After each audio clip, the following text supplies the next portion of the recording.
Good morning. I'm Peter Milios from the Finance News Network.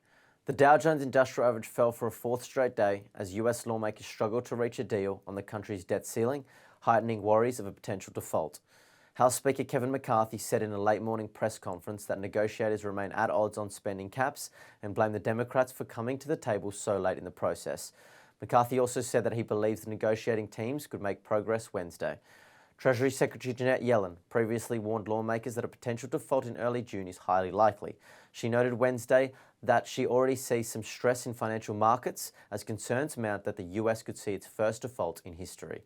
The market remains in pullback mode due to a combination of overbought conditions and elevated fears of an unfavourable debt ceiling outcome as June 1 draws closer. The Dow dropped 0.77%, the S&P 500 lost 0.73%, while the Nasdaq Composite edged 0.61% lower. The Federal Reserve's latest meeting has signalled more uncertainty as to whether the central bank should hike again in June. The minutes indicated that a decision to increase rates at the next meeting would ultimately hinge on upcoming data releases. In company news, Citigroup shares fell 3% as the bank announced plans to spin off its Mexico business Banamex through an IPO after failing to find a buyer. Moderna's shares dropped over 4% despite recent gains due to news of the XBB variant wave of COVID cases in China.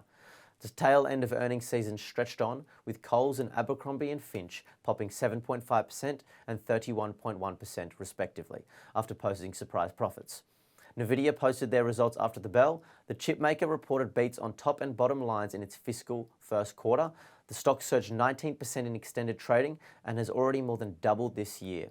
In commodity news, AMG Lithium and Fortum have entered into an agreement where Fortum will provide recovered lithium from its plant to AMG Lithium for further processing. Overall, all US sectors except for energy finished lower overnight, with real estate falling the most. The SPY futures are pointing to a 0.4% fall. Thank you for listening.